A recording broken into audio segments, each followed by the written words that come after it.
Who am I? Man, that's a loaded question, man. Mat Randol, I am an artist.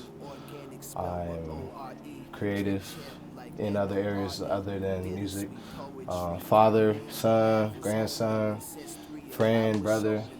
I think I'm just a person that likes to help people. That's like my biggest thing is honestly helping people, and either through my music or actually like doing something to help someone. I like bringing joy to people because I like to feel good about, myself, and it makes me feel good to help people. So. All these beats on my target, these other guys weak, please cease from your jargon. Why these niggas sprint my speed, close to jogging. Don't gotta say I'm that nigga, y'all bout to see what I'm offering, easy.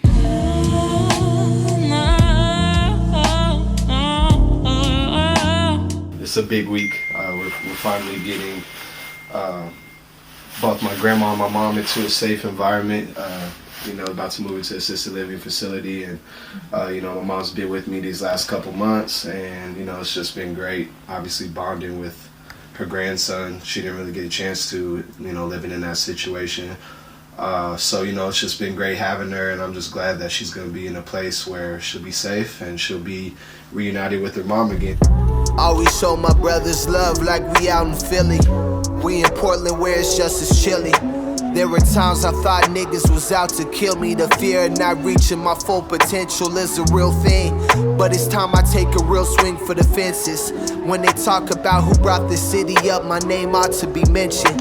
The only time I ever changed is when I changed the shift lead. Niggas change the shifty, I react swiftly.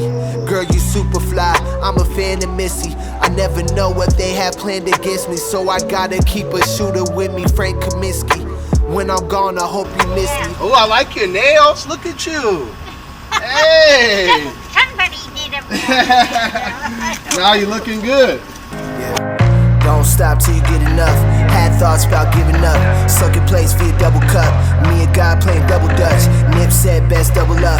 10 years since 21. Better man at 31. Gray hairs, that's wisdom. Me and voice like Mike and Pimp. Got the game in the vice grip. Never taking off night shifts. Going hard for my kids so we don't grow like I did. No more being silent. I'm in Cali now vibing. I just need a co-pilot. It's good to be with you. Good to be with you. We made it happen, huh? Huh? Made it happen, huh? Yeah. Yep. Yep. Well, they took care of me. Yeah, now let's get you to your new home, huh? Yeah. It's gonna be nice there, okay? Oh, We're gonna take you right there. Yeah. Because they're As long expecting. as you're close. I'm 2 blocks away. 2 blocks? Yeah. Yep. We got a little bit of time. I might drive you by the house real quick. Will Carol be there? She'll be there on Friday. So you'll be there for 2 days, but By myself? just for 2 days. She'll be there on Friday. Yeah, but... No, you'll be fine. You'll be taken care of just like you were here, okay? Who? The nurses will take care of you. Oh, there's nurses Yeah, there? they'll feed you, they'll check on you, Okay, everything. Okay? okay. Yep. You'll be fine. And I'm gonna come by your window, so you just gotta... Where is she? She's at my house right now. The hospital? No, she's at my house. She's at your house? Yes. Well, is your house not close? No, it's 2 blocks away, girl. It's where? 2 blocks away from you.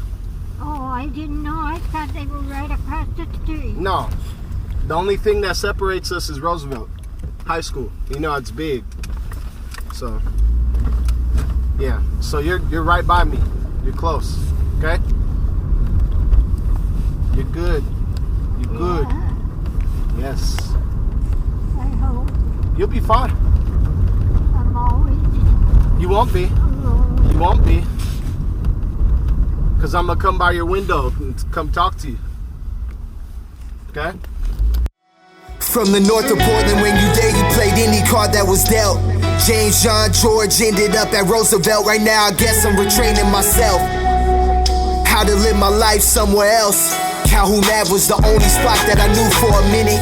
Laughed in it, cried in it, grandma almost died in it. All that hoping and wishing, well, that's a deep subject. Overheads, get it, wishing, well, deep subject. It's funny because I feel like I locked away a lot of memories from then. I grew up in a house. It's considered a hoarder house. A lot of families go through this. And I didn't realize it at the time. You know what I'm saying? I'm a kid. I'm just thinking like, okay, this is how it's supposed to be. This is how we are. This is what it is.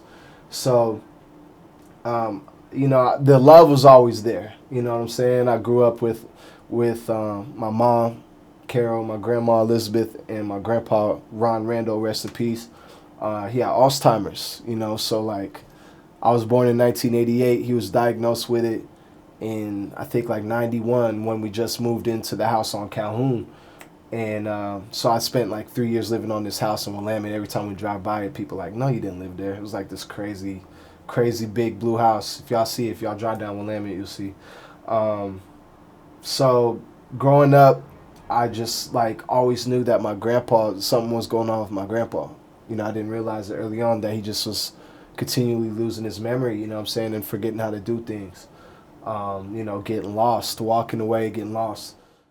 So from the jump, I witnessed tragedy in the form of disease and illness, and just watching my grandma, who had been married to him for so long, they 50 plus years, watching him and then watching my mom take care of him. They took care of him for 9 years until they couldn't no more, and he had to go to a nursing home, and then that's where he passed away. So, just me kind of from the jump, just seeing what responsibility looks like, seeing what loving and caring for someone, even though they're going through this horrible disease where you're just losing your memory every day, and you're just kind of reversing some real like Benjamin Button type shit. You know what I'm saying? So it was just tough just witnessing that. But, I always try to keep spirits high. They always try to make sure I had everything that I needed and I wanted. And, and that's what kind of distracted me from the tragedy. You know what I'm saying? So, lost some family members a little bit early, but they didn't affect me as much. But until, so I went to elementary school, James John, St. John's, went to George Middle School, and I graduated from there, 8th grade. That was the summer of 2002. I'm aging myself, whatever. But then I lost my dad from cancer, July 8th, 2002. And I just remember that like it was yesterday, just like I remember the whole thing happening. Everything was like slow motion after that, you know what I'm saying? So like losing my dad, that rocked me, because we didn't have a real strong relationship. So for the reason why I am the way I am with my son is because like I didn't have that with my dad. I love you, Dad. Thanks. You know what I'm saying? So I just wanted to always be close to my son, and that's why I do, and I go overboard, you know what I'm saying? And then after that, August 16th, I lost my grandfather, who had, been dealing with Alzheimer's for years. So like losing two important people back to back, just kind of rocked me. And then I ended up going to Roosevelt High School. Didn't really want to go there because they had a bad reputation for things. I wanted to play basketball. Just felt like I didn't have the support that I wanted. But what's crazy is sometimes you got to go through things that you don't want to go through, and like it helps shape and mold you in a way. Showed me that like this shit is not a game. You got to get to it. Where's a good place to start? Take my pain, make it art. You and I are worlds apart, but still you remain in my heart. I can't dare love that fast. Memories last forever. Unfortunately, they run through my mind often. For the worse, for the better. Still chasing after the cheddar. Never will I not do. I'm just here to show my son that anything is possible. Preach this ghetto gospel. Black Jesus, my apostles. Always on high alert whenever I do what I do, and I represent for my people. You know what I'm saying? That's why I really I take this shit serious, and I waited until my son was born until I really started working on alignment, because I felt like I needed to feel what that feels like, I think it has the ultimate impact. It makes me want to, now that he's of age, like he's hearing music and he's liking what he likes, and I kind of like the fact that I can make music that he can enjoy. So, I'm keeping in mind, and he's like my little A&R kind of, you know what I'm saying? He's shows me how like what kind of stuff that he's liking, and it kind of gives me the motivation to make some stuff that maybe got some more bounce to it, more stuff that you could kind of sing along and digest, you know what I'm saying? But you know, just responsibility wise, I think it just makes me feel like I'm responsible to tell my story and make things that people like me could enjoy, or people that could relate to what I'm going through enjoy. So it's just the ultimate blessing, it's the ultimate responsibility, and it's definitely made me a better artist and better man in general, you know. So I'm just blessed to be a dad, rapping dad. Where's my Issa Rae? I feel like God playing keep away. Pull up fresh on her like Easter Day. If we don't talk every day, yeah, I feel away. I'm insecure. I'm insecure. I'm insecure. I'm insecure.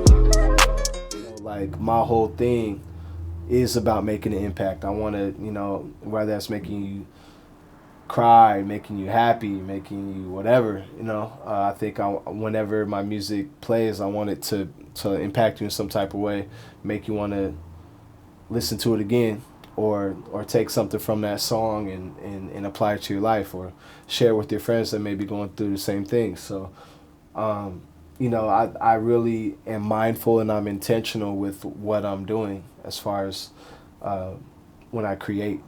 I feel like I'm a voice for some people that may not have the blessing to be able to make music and to be able to be vulnerable and relatable and just like so raw and uncensored with how they feel. So I think, you know, I found out that I have that ability, and I just use it to the fullest, and I thank God for this ability.